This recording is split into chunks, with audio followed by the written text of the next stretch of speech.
Hi guys, welcome back to my channel RN of Joe Talks. I'm again here to give you some information. First of all, I just want to share a good news with you all. I have finally received my RN license on October 13. This year. So I changed the name of my channel too. So now it's not Navjot Talks, it's RN of Joe Talks. In this video, I'm going to tell you how and when I studied for my RN exam.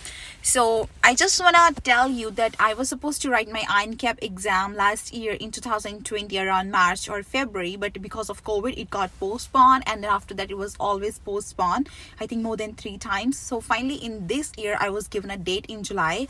I did my NCLEX and I got the result on 24th of September this year, after 2 months of writing my NCLEX exam.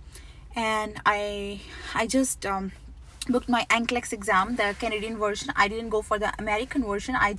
Because I passed my NCLEX exam, so I got the eligibility to do my Canadian NCLEX.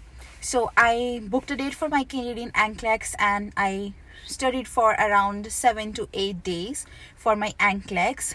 Every time I was thinking, why didn't I go for more time? Why didn't I take an off from work for about 3-4 months, and then I should have studied? But no, I was motivated always because it was a challenging condition for me. I just wanted to give myself a challenge because you have unlimited attempts to write your NCLEX exam, and NCLEX is difficult compared to NCLEX. So once you pass your NCLEX, you have more confidence that you can go for NCLEX. And also because I just did my NCLEX in July, so I didn't want to have a big gap between 2 of the exam because everything was fresh in my mind. So I went for my NCLEX and I got all 145 questions, and I was like, it's too difficult sometimes and it's too easy, because this is how NCLEX is. It's a computerized based exam in which if you do one question correct, they give you a difficult one and then more difficult one. But if you are not able to do a difficult one, then they bring you back to the easy one. So some of the questions were like very difficult, some of the questions were very, very easy. But it was okay, a mixture of all kind of questions. I had almost like more than half of the questions were SETA, like select all that apply, which was difficult because if it's a normal question, you have four options and you can choose one. But if it's a select all that apply question, you have 7-8 options and you don't know how many are correct and which one are correct. So if you just miss one correct and you do all the other correct, you still miss the question, you are still wrong on that question because they want you to select all that apply. So I did the Pearson view trick after I wrote my exam. Just 1 hour after my exam was over, I just wanted to be sure like if I did it or not, because then I wanted to book another one. So 1 hour after I received the email from them that I did my exam, and I did the Pearson view, because Pearson view is a trick in which if you try to book another exam, basically you cannot write this NCLEX if you pass it for another three years, because you already passed it, right? So if you fail it, because it's unlimited attempts, so you can do as many as times you can. So I tried to book an exam with the wrong code of my credit card because I didn't want to get charged for that.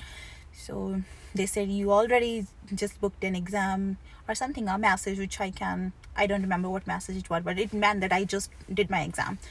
It didn't say that I passed. It just said I did. It was like, I don't know exact what it was. You can just Google on Pearson view. You can just go to Google and just write Pearson view trick. You will come to know what they will give you as a pop-up.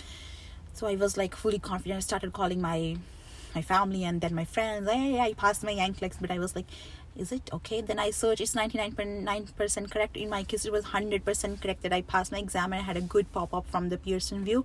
The next day, like I couldn't sleep for the whole night. I was going to my emails, checking if Ciano has sent me something. And finally, about 4 o'clock in the morning, Ciano said, hey, you pass your NCLEX. I mean, they didn't say, hey, like I'm telling you. They said, you pass your NCLEX and now you can register yourself as a registered nurse in Canada. So I pay my fees and everything. And I got my RN license. This was a big accomplishment for me, because I passed my graduation in 2016 from India. From Punjab, and after that I applied to Ciano in 2018 for RP and RN. I got 100 competency gaps. 100 competency gap means a lot of gaps. So Actually, it's 100 competency gaps in total, and I had 100 gaps in total, and I had all the 100 gaps. It was a very challenging situation because 100 gaps means a lot of gaps, and if you miss something in the iron cap, you still have to go for the courses. So for me, it was a very challenging situation, but I thought I don't have a second chance, because anyways, you don't have second chance in iron cap, but you have more chances in NCLEX. So iron cap was okay for me, not very difficult, not very easy, but compared to my NCLEX, it was difficult. I cannot disclose anything about the iron cap exam, but for the NCLEX, because there's so many resources available online as well, I can share with you what pattern I followed to study, what was the content which I followed. But one thing I can say you with guarantee is, if you have achieved your bachelor's degree in nursing, it means you have gone to a university or college for 4 years and you have studied something there. So it's just like a brushing up of your skills a little bit. Like if you think, and it's just they trick you on the questions, they just make it more complicated to test your critical thinking. That's the main part in which they test you, because they give you priority based questions and medications and everything. But you don't actually, what I have always said to everybody, every friend of mine, and to myself as well, a good student is not the one who knows what to study. A good student is the one who knows what not to study, because you are not tested on everything. They don't want you to be a genius in order to pass the NCLEX. They just want to know what everybody knows. So you don't have to actually go and read something which the other nurses don't know. You don't have to be extra brilliant to pass the NCLEX. It's just the basic stuff which they want you as a registered nurse, as a basic registered nurse. If you go on the floor, they just want you should know these simple things, so that if they give you license, they can trust that you can work now and you're safe for the people, because the safety is a good and the most important thing from the CNO. So this is it. I'm thinking to make some videos in the coming future to help you guys to pass NCLEX, because I've seen people are spending lots of money. Honestly, I did not spend a single dollar on any coaching, on anything. I just studied on my own, and Saunders is a book which I followed. A little bit of UWorld, because UWorld is very vast and it's more complicated and more difficult compared to actual NCLEX.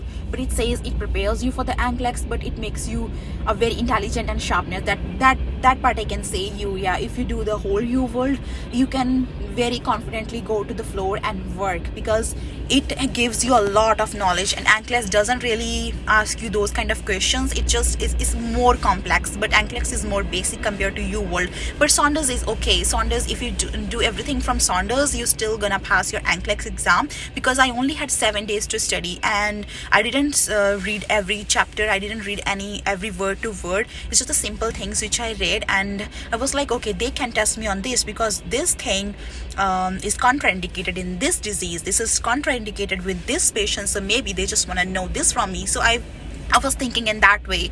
So I have so many tricks. I have so many mnemonics made for my NCLEX, which I'm gonna share with you guys soon, because if I can pass in 7 days, I believe you and everybody of you can pass in 7-8 days. Not in 7. If you don't want to take that risk, like 7-8 days, you can go for a month. But I think it's good if you do it as soon as possible, because now I think it's easy, because American version is there. I have already spoken in one of my video of the NCLEX, and you give it to CNO, they still accept it, but that doesn't meet your evidence of practice. For that, you have to go for OSCE, or maybe you have to go to your board, like your home country, to do some clinicals there. So in my case, I didn't have the option for America. I applied for America too, thinking that might be my NCAP will not be here this year. I won't be able to go for my NCAP, but unfortunately I got a date, and then I wrote my NCAP. So for me, it was most important to pass the NCAP exam, because my evidence of practice was based on that too. So I didn't want to go to my home country. I didn't want to leave my job. So I passed my NCAP exam to serve two purposes. One is the educational requirement, and the other one is the evidence of practice. So now in the coming few videos, I'm gonna talk more about how you have to study, how you can break down the Saunders and how you can make a timetable to pass your NCLEX exam. And those who have been very supportive to me, thank you so much.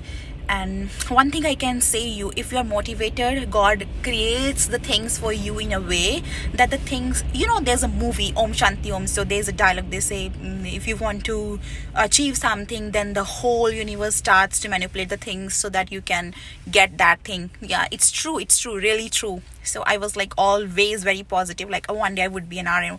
But it happens really quickly. Just in 2 months I passed my INCAP and then NCLEX. But before that it took like 5 years. I passed my degree, like college, in 2016. It's 2021 that I am an RN now, but it feels good. Finally, all that hard work it has given me a fruit. So stay tuned. Please don't fall into traps of the people who says, we're gonna help you, take guarantee that you can pass your NCLEX, because it's a business, right? You can study on your own. There's nothing to worry about it. There's nothing that to think like, okay, I know people are paying $4,500, $5,000 for NCLEX coaching, but for what? Okay, if you can't study on your own, you can actually watch so many YouTube videos. There's so much on the YouTube which is free, and it can help you better. So I think it's not a good idea to spend a lot of money, because you have already gone to a university and college and you know everything is here. You just need somebody to give you a spark, and then everything comes into your mind is a fresh thing, and then you can go for your NCLEX. Stay tuned. Bye.